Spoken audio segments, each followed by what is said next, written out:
We live? Almost. There we go.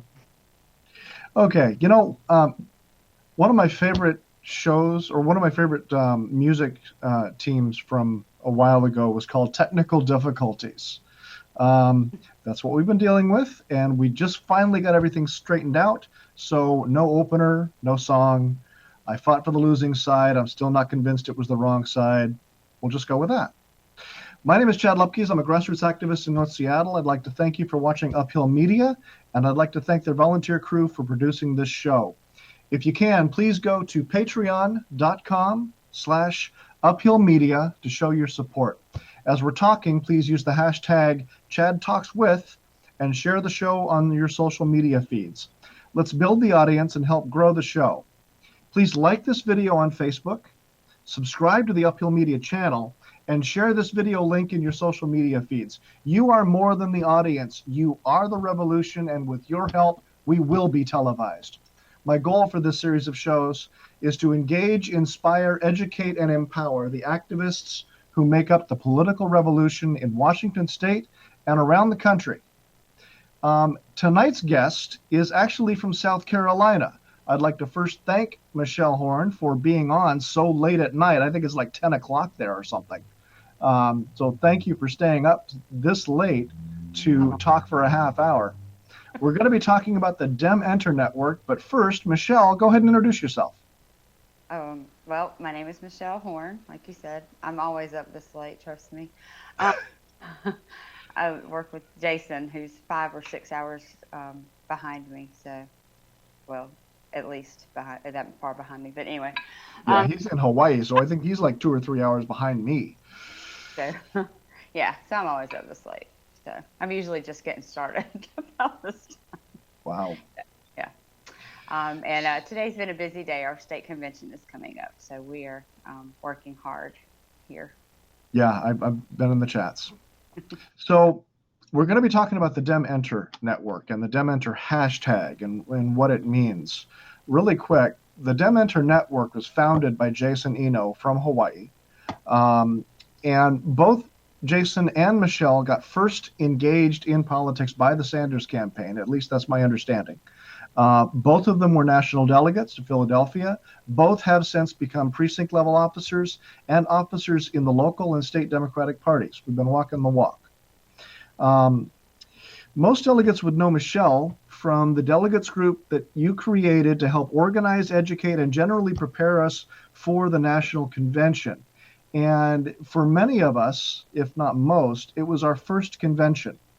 You had a series of training calls, and I want to talk about the shirts because you finally let me know that you guys were the group that brought the yellow shirts on.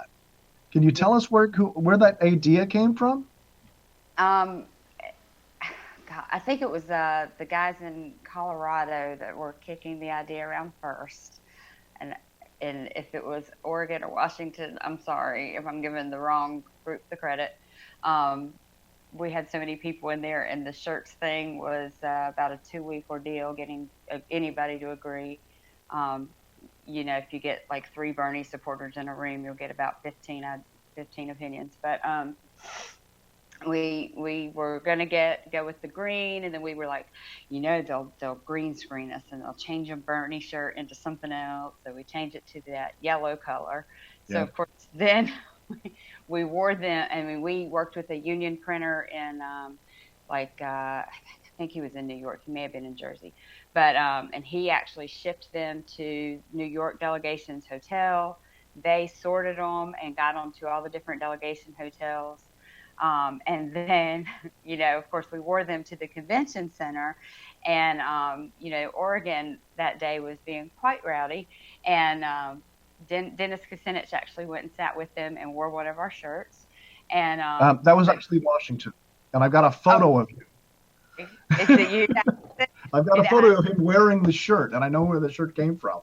And Joshua's shirt, right? No, it wasn't Joshua's shirt. No, because he is. Yes, it was Joshua Trupin.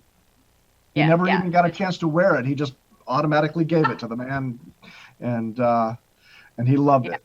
And but then they turned the lights down, and that's when we knew, because we did not know before then, that our shirts glowed in the dark, Right. which made it 10 times as awesome. So, It really did.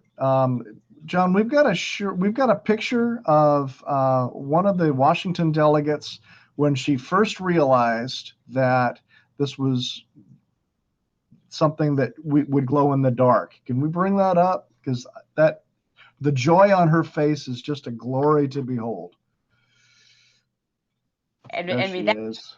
yeah, the shirts actually was made national media, so it was awesome. I remember that. I remember the articles. And of And course, we played it off like, yeah, we planned it. We planned it. yeah, we planned it, but no, it was just luck of the draw, luck of the color. The next picture that we've got is actually of Dennis Kucinich wearing one of those shirts, and he, like I said, he absolutely loved it, and I'm sure he still has it. Yep, Joshua sacrificed for the cause. So, Yep. Okay, so how did the idea for the meme DemEnter get started? What stories have you heard about that? okay. Well, I've heard a couple, so I am not going to speak as an authority and get hate mail over it. Basically, the gist of it is, of course, during the convention, leading up to the convention, the big meme was Dem exit. You know, the DNC, we hate them. It's rigged. They're corrupt. Whatever. And so everyone was going to Dem exit. So there are several people who claim to have been in the room, who have come up with the meme DemEnter. I don't know who did. I don't know. So I'm not going to say. But DemEnter was basically a reaction to Dem exit. You know, why leave? Why give them what they want? You know, don't give them what they want or whatever. Let's take them. You know, let's just fix it. Yeah. Let's make it better. You know, there's the argument that's still going on to this day whether a third party is a viable option or whether the more viable option is to I use the word takeover. It sounds a little more hostile than I prefer, but fix from within, entryism, all those kinds of terms. So DemEnter is the opposite of Dem exit. So again, I don't know the first person who uttered it, There was probably quite a few people around the country. I know one of them was Katie Nelson, who is currently the Thurston County chair down in Thurston County around Olympia, Washington. She and a bunch of people were in that room that came up with it, but I doubt if they were the only ones. But Jason heard it, and Jason ran with it. And I was looking back through some of the groups that we've got, and most of them were actually created in August. So he didn't wait at all. He just got started and started moving to create all these groups. And just to let everybody know, we've got a group for all 50 states, District of Columbia, all of the territories, and Democrats abroad. It was an offshoot, and the intention that Jason had was to make it an offshoot of the Coalition of 57. So we've got those 57 groups, and then it has grown since then. So let's see. And if you'll talk about our logo, some people have seen, and you had a part in that. I was not there at the beginning. I was kind of a latecomer. So, well, the original logo, which was the Democratic donkey with the little bird from when Bernie showed up in Vancouver, and this bird showed up and distracted everybody, and everybody had a lot of fun with that. That original logo was set up by Bernie Van, which was a small group of people here in the Puget Sound area who offered to give rides to people who needed a ride to the Washington precinct caucuses on March 26th. I got permission from the original artist. I modified it into a full vector format so I could change its size really easily. And then I built logos for all 50 states and for the entire coalition of 57. So that's something that I added to the mix. The next question that I've got for you is Bernie aware of what we're doing? Because he's got Our Revolution and everything like that he's working on. but he is aware of the DemEnter Network. I have not spoken to him personally, although I Oh. sure have tried. When Jason and I went to DC, I sent a letter about DemEnter to his scheduler, and it got forwarded to Shannon Jackson. Yep. So that's who and then we actually, when we were in Atlanta, we talked to Jeff Weaver, who got a button, and then we ran into him later on. I'll just say we went outside for some fresh air, and he was outside having some fresh air himself, and told us that his button had been stolen, and he would need another one. And then later, when we went inside, um, Simone Sanders came up to me to speak to me. I was, in South Carolina, with us being one of the first primary states, we had a lot of campaign staff in our state for months. So, Simone knows me, by saying my name, just because I've had the honor of working at probably 12 to 14 Bernie events. So she was like, "How you doing? What are you doing on these days?" Like, oh, sorry. And she was like, "Oh, I know, I've got your button." And I said, "Oh, you're the one that stole Jeff's button." So anyway, so Simone knows, Jeff knows. Like I said, the request to meet with Bernie got forwarded to Shannon Jackson. And so when we were in DC, we had a meeting with our revolution. So um, I can't, I can't imagine he is not. But as far as us actually getting to sit and talk with him personally about it, no. But Larry Cohen, yes. Nina Turner, yes. A good portion of his board and his staff, yes. Nice. So So I've got I got two stories. One of them I've got a photo of, and this was a T-shirt that we had specially made for his visit to Colorado. And that's the first time that he knew that he actually saw a T-shirt. And from the stories that I've heard, he got a great big smile on his face and was happy to take this photo here. So that was cool. And also in a later visit to Vancouver, which I don't have a photo of, he had several people who were waiting to speak with him on his book tour wearing the shirt. And so he is aware of the logo and what it means to a lot of people, especially here on the West Coast. So he is very aware. Um, let's see. What are the goals? What are your goals for the network? Well, our end goal, our broad, long range goal, is for the Democratic Party to be more progressive, elect, so that we are moving politics and policies and legislation in our country in a more progressive direction, which means more progressive legislators in our country. But that's a building process. And so our part of that is not the electoral side of things. Our part of that is putting progressives into the party from the ground up. And so you, for years, have been doing this without it having a name, but building the precinct or precinct officer position and the precinct organization. How do you organize a precinct, and then what does the precinct organization do, and how does that help the party?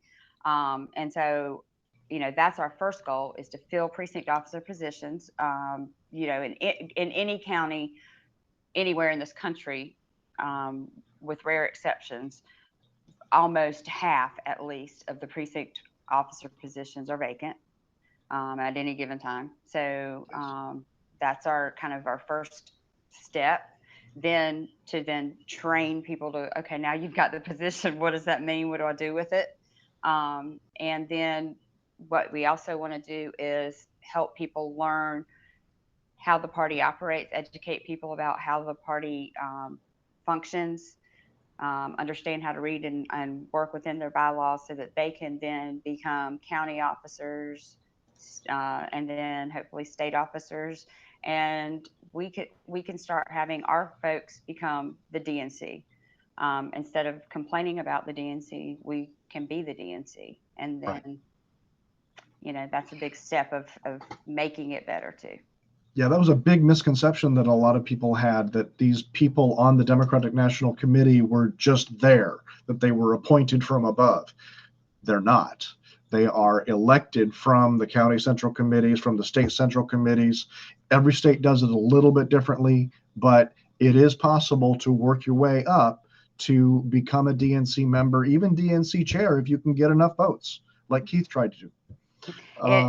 In my state, our state delegates actually are the people who vote for who the DNC committee man and DNC committee woman are. The delegates vote directly. So the caucus cycle delegates, or because like, everybody uses terminology a little bit different. right. What delegates are you referring to? All right, the way our process works differently than, say, California. I finally it clicked with what goes on in California yesterday, so it takes a while to learn each different state. But we have precinct reorganizations. We did ours last year, and it's a 2-year cycle. So those of us that were delegates last year are delegates again this year. But then you're a county delegate, and from your county convention, you're then elected to be a state delegate. Now, again, you show up, you're pretty much a delegate, because we never have enough participation for there ever to need to be an election. I'd love, I mean, if that changes, great, but it's not. We're working on it. Yeah. I mean, it's never been an issue before. Basically, right now in my state, you show up to your county convention, then you're a state delegate too. So, and you serve a 2-year term. So we voted last year and elected our DNC committee man and committee woman. And it's the delegates at the state convention voted for that directly. So there is no middleman. It is, the people actually are the people that cast that vote. Right. And then our other people that are our representatives, of course, are our state chair and our first vice chair. Okay. So let's talk about some of the successes that we've had, because all over the country, we see stories in the groups and in comment threads about some of the action and success that people have had moving into these leadership positions. Do you want to talk about any in particular? Well, one of the ones that made some national headlines, and Jane Sanders actually talked about on CNN, I think it was in California when they had their assembly district delegate elections a while back. I think our biggest success was in getting the turnout there and getting people there to vote for their assembly district delegates. I know I saw one precinct where last year they said there were 700 people that showed up to vote. This year there were like 1,700 at the same precinct.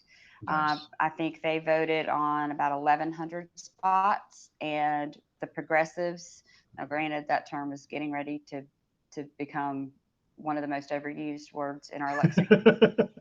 But for now, we'll still hope that it's being used with some integrity.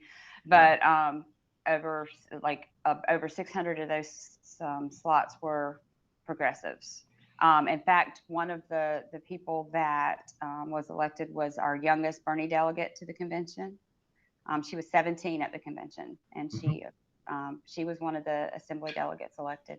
Several of our Bernie delegates were, but I don't want to give her a shout out. The youngest person in the Washington delegation was actually elected the state committee woman from one of our counties. And it's like that all over the place. She stepped up and she wouldn't let go. And that everybody up there in Whatcom County loves her.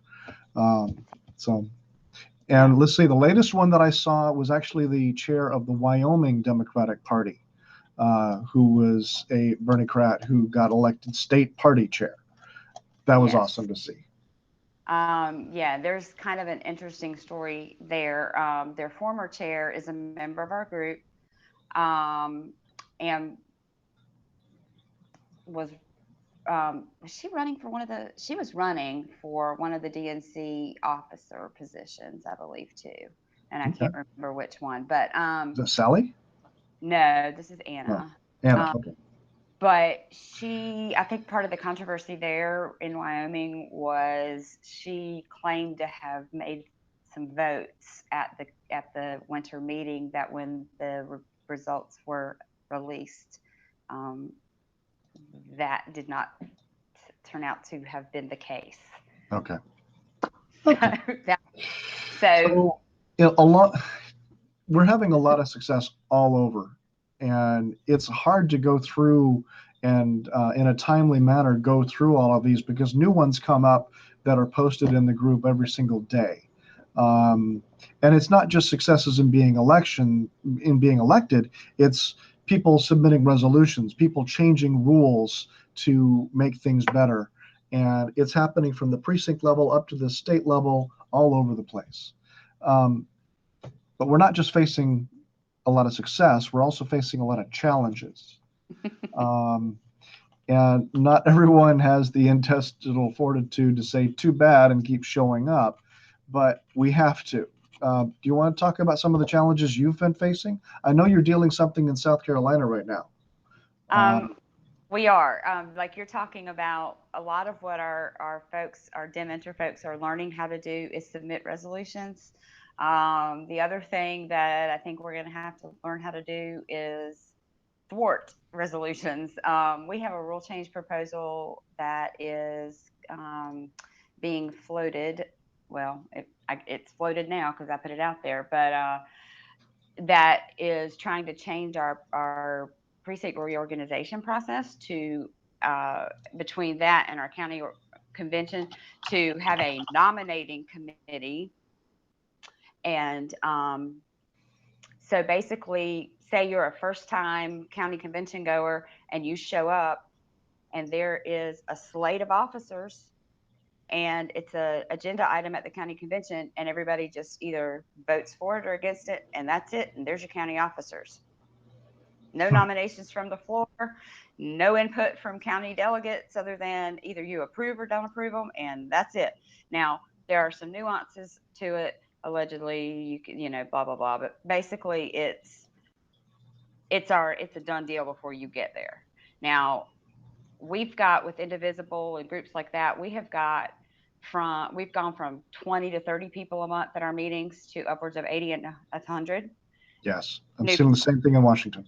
And I've shown this resolution to some of those new people, and they're basically like, then why do I show up? Why do I come? What's my point in being there? Um, and that's my question. And I, I'm sorry, but I believe Oh. that that's the whole intent behind resolutions like that.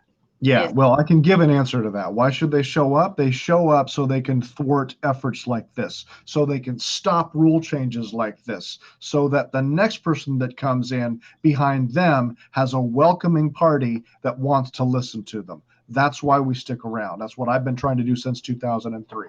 well, so today an open letter went out to our entire state executive committee.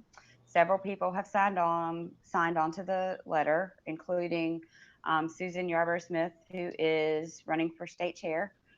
She has been really, really good about being outspoken about the need to welcome all of these new people and progressives. And, we don't win elections if we don't have people that are phone banking and canvassing and, that kind of thing. And who do you think is going to do it? It's not these people in their orthopedic shoes. I'm Right. sorry, but it's just not. Um, and so they are very upset and angry that it's been posted on social media. We have a Facebook page that we have created strictly to fight this resolution called Let Dem In. Wow. Um, we've posted the resolution proposal. We've posted the open letter to the executive committee.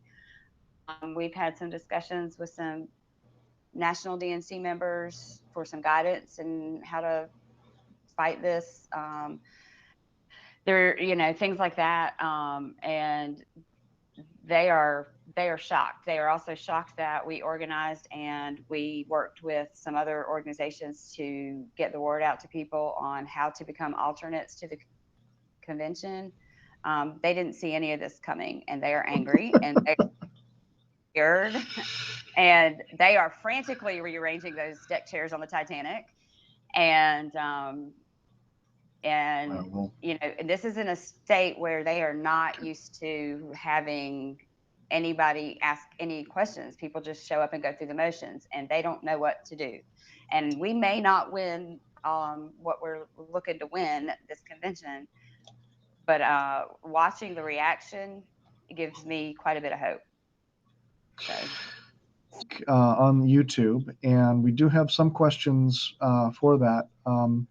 What do you think of Howard Dean calling for Tulsi Gabbard to be primaried in Hawaii based on her opposition to this new war that everybody seems to want to get us into? That's not right. What do you think of that? Well, Howard Dean seems to crop up anytime somebody wants to shake things up or challenge. And it's disappointing. Yeah. There's a lot of talk about Howard Dean did this, and we have someone running in one of our one of our offices for state officers, and he talks a lot about his successes, and they're all from like 2000, 2002, and that's great, and I'm glad you had those successes, but it's 2017, and they got to start listening to the people, and they are not listening to the people, and that is why we are not winning.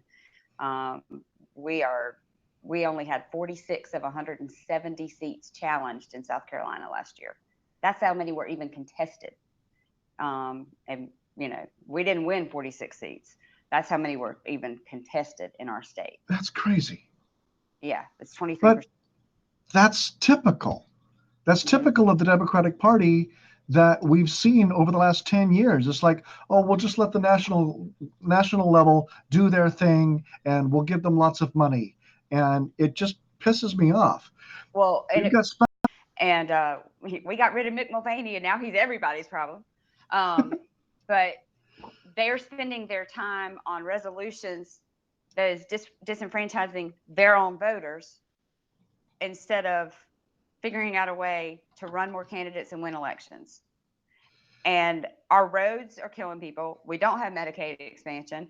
Our state legislature has spent more than 20 years fighting in the courts to continue to inequitably fund Black and white schools in our state.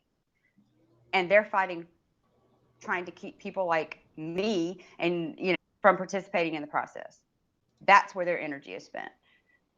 Well, it's all a distraction. I mean, what they're claiming as well is that we are a distraction from what they want to do, instead of getting our help to do what we all need to do, which is to win elections and fix some of these darn legislative problems. One other question, since you're in South Carolina, that's close to Georgia, and we've got an election next Tuesday, what do you see happening on the ground in South Carolina to help in? That's also one of the questions from the audience. Well, to be honest, in my district, not much, because we have our own special election. Our primary in our district is May 2nd. We have 3 Democrats, and we had John Spratt here, and he was chair of the budget committee, and basically that's why they made sure to get rid of him, because that was during the rise of the Tea Party, and we've had, like I said, Mick Mulvaney. And we're so thankful we get to share him now with everyone else. But so we are very focused on our own special election here, because we kind of feel like now's our chance to flip our own district, set our own energy in our own state. Now, some people down more on the Georgia state line are probably doing a little bit more work. And okay. I know that we do probably what I have seen more than anything is there are definitely people sending money to the campaign, but we are working really hard to. We are not as far as a county party, and I've been so super impressed that we have not done. I have not seen any candidate bashing. We are working to make sure we flip this district to blue, period. Right. And the best way to do that is by staying positive. Hmm. Nice. That's really good to hear. I want to call out one statement that I was letting know. William Surf Michelle, I'm looking forward to being a mentor for people in New Hampshire as they come into DemEnter. I know uh, I'm seeing that kind of effort all over, and we really appreciate it. Um, let's see. Got one last, and that is one that I saw online and I kind of had to share. Um, it's one with George Soros and somebody that we know, Tulsi Gabbard. Um, hey, that's a nice Democratic Party you bought. It'd be a shame if someone took it back. That's what we're going to do. That's what we have been working on, and that's what we're going to continue to work on. Um, we've been. We didn't get to everything that we wanted. We've got other questions about what the Democratic Party stands for from Jelly Love in the chat room. And we'll have to come back again once in a while, periodically, on how the network is doing. As far as what the message of the Democrats and what policies we stand for, I'm going to repeat this, which I've said before, and I'll say it again a million times. The Democratic Party stands for what the people in the Democratic Party want it to stand for. If you want the Democratic Party to be focused on who needs to be involved, there's really no other way of saying it. Hmm. So, as we close out, I want to give you the last word. Uh, any specific plans? What is the next steps on what you're going to be working on over the next couple of months besides your South Carolina thing? Um, the big thing that we're trying to get a handle on and get kind of, and like William mentioned, state mentors. We need a lot more people signed up for that. Yeah. We want there to be at least one contact person in each state that people can call on for assistance. Yeah. And to get started, we need help paying our website hosting fee. I mean, George Soros, even though people seem to think that we are, DNC operatives and George Soros is funding us, I assure you, he is not. My Um, running joke on that is that every check that he has sent me has bounced, which is well, zero, but it's a joke. yeah. So we need volunteer support, we need financial support, and we want our website to be a resource and a one-stop shop for people who are trying to figure out how to get involved. County and state web pages are very difficult to find, and a lot of times they're not kept up to date, and we want ours to help people get started, and we want resources for people once they get started to get better at being involved in their party. And we need a lot of help to make that happen because right now, you know, I'm kind of it with the day-to-day operations. Yeah, So we'll see if we can get some help. If you want to help, go ahead and go to Facebook and look up the DemEnter Facebook group. Join that and just see what's going on and see how you can help. We've got groups for all 50 states, all of the territories, and we've got two Facebook pages that I'm going to be merging next week into one. This is an ongoing effort, and it's a living network that's changing all the time. As we go out, I want with Lee Camp talking about DemEnter and something about wrenches that he had a little fun with, but I thought it was cute enough, and I kind of want to go out with this. So let's watch that. Michele, thank you for staying up so late, and I hope you are able to get some sleep tonight um, after this.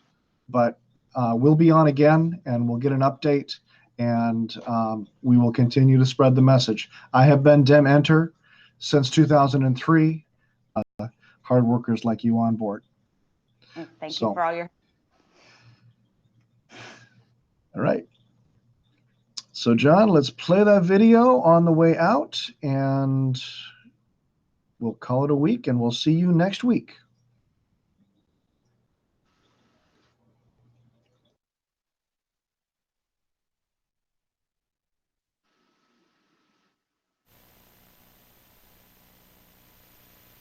There are people doing something called hashtag DemEnter, which has nothing to do with backing corporate corrupt Democrats. Instead, it's true progressives taking over the lower levels. County conventions look like this.